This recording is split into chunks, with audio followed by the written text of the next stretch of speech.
Hay una versión de ti que nunca ha existido. Y sin embargo, llevas años tomando decisiones en su nombre, eligiendo carreras, relaciones, formas de vestir, cosas que decir y cosas que callar. Todo basado en una historia sobre quién eres. Una historia que tú no escribiste.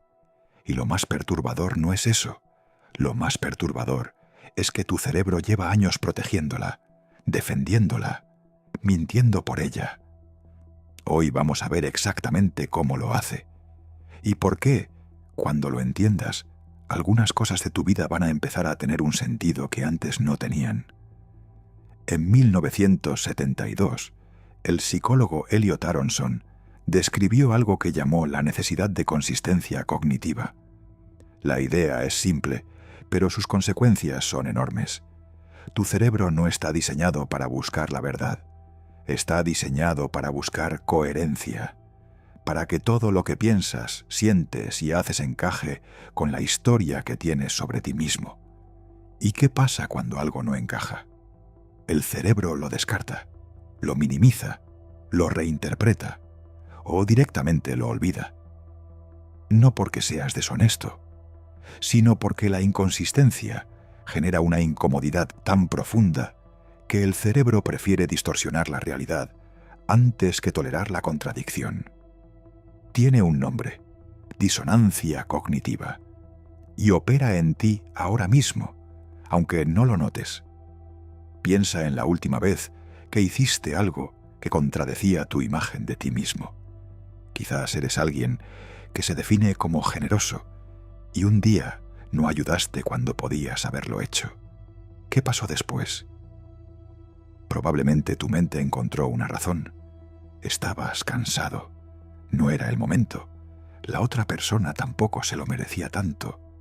Había algo más importante que atender. No es excusa consciente. Es el cerebro trabajando a toda velocidad para proteger la narrativa. Porque si eres generoso y no ayudaste, algo no cuadra. Y el cerebro no soporta que algo no cuadre. Pero aquí es donde todo cambia. Porque el problema no es solo que el cerebro proteja la imagen que tienes de ti mismo. El problema es de dónde viene esa imagen. Nadie nace con una identidad. Nadie llega al mundo pensando soy introvertido, o soy malo en matemáticas, o soy de las personas que no tienen suerte en el amor. Esas ideas llegaron de fuera, de un profesor que un día dijo que no se te daban bien los números, de unos padres que repetían que eras el responsable de la familia, de un primer amor que se fue y dejó una conclusión instalada sin que nadie te pidiera permiso. El psicólogo Erik Erikson pasó décadas estudiando cómo se forma la identidad, y lo que encontró es que la mayor parte de lo que creemos sobre nosotros mismos se construye antes de los 20 años, en un período en que no tenemos ni las herramientas ni la perspectiva para evaluar si esas creencias son ciertas. Somos niños recibiendo etiquetas de adultos que tampoco sabían muy bien quiénes eran.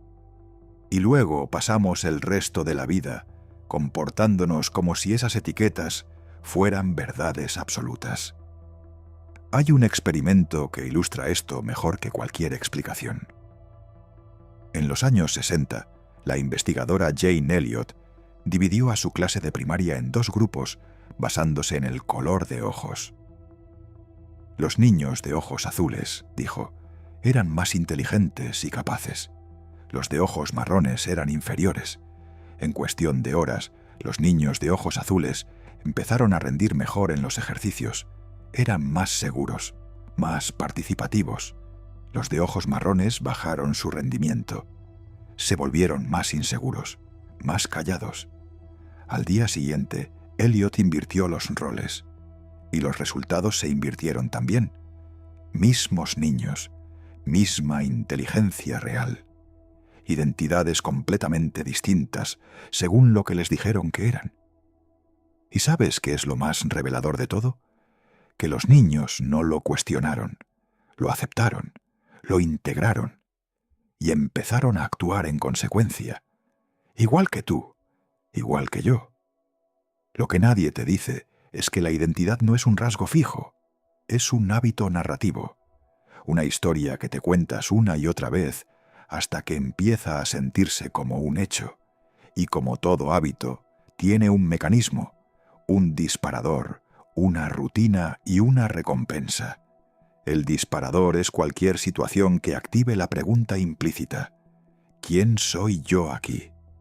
La rutina es la respuesta automática basada en la narrativa instalada. Soy el que no habla en público. Soy el que necesita más tiempo que los demás. Soy el que siempre acaba solo. Y la recompensa es la coherencia.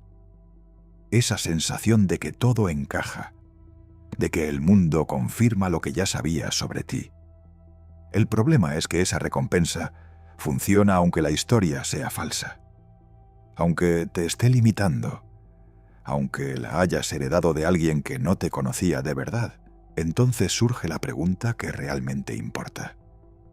Si la identidad es una historia construida, heredada y mantenida por sesgos cognitivos, ¿puede cambiarse? La respuesta es sí, pero no de la forma que te han dicho. Las afirmaciones positivas frente al espejo no funcionan si la identidad profunda no cambia. De hecho, hay estudios que muestran que para personas con baja autoestima, las afirmaciones positivas pueden empeorar la situación porque generan más disonancia con la narrativa instalada. Lo que sí funciona es algo más sutil y más exigente. El psicólogo Michael Gazzaniga, pionero en el estudio del cerebro dividido, descubrió que tenemos lo que llamó un intérprete interno, una parte del cerebro cuyo único trabajo es crear una narrativa coherente con lo que hacemos. No nos cuenta quiénes somos y luego actuamos en consecuencia. Observa cómo actuamos y construye una historia que lo explique, lo que significa algo radical. La identidad sigue a la acción, no al revés. No te conviertes en alguien diferente pensando diferente. Te conviertes en alguien diferente actuando diferente, aunque sea una sola vez, y dejando que el intérprete reescriba la narrativa. Esto tiene una implicación práctica que cambia completamente cómo ves el cambio personal. Si llevas años creyendo que eres alguien que no termina las cosas, el objetivo no es convencerte de que sí las terminas.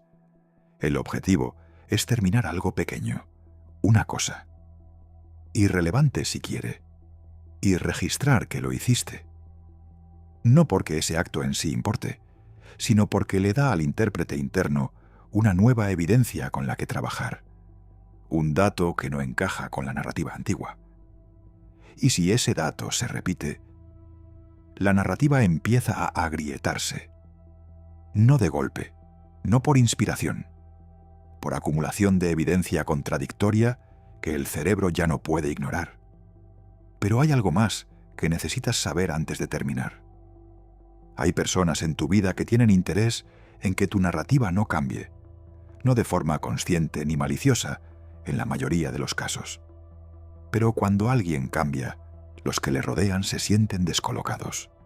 La dinámica que conocían deja de funcionar, y el sistema social, como el sistema cognitivo, tiende a la homeostasis, a volver al equilibrio conocido. Por eso, cuando empiezas a actuar diferente, a veces las personas más cercanas son las primeras en recordarte quién eras. Tú no eres así. Eso no va contigo. ¿Qué te ha pasado?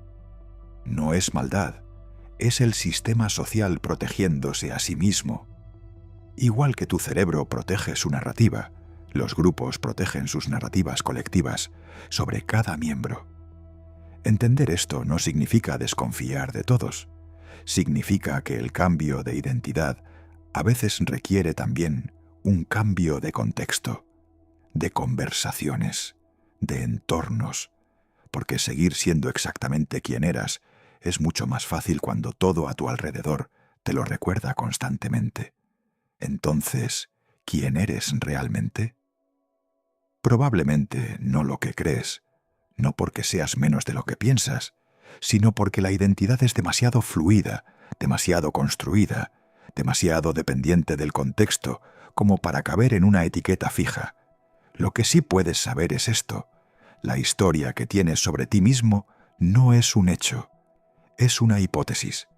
Y como toda hipótesis, puede ser revisada con nueva evidencia. La pregunta no es quién eres. La pregunta es quién estás eligiendo ser con lo que haces hoy. Esa es la única identidad que tienes control real de construir. Y si esto que acabas de escuchar te ha hecho pensar en alguien concreto, en una etiqueta que llevas tiempo cargando sin haberla elegido, quizás vale la pena preguntarte de dónde vino y si todavía merece quedarse.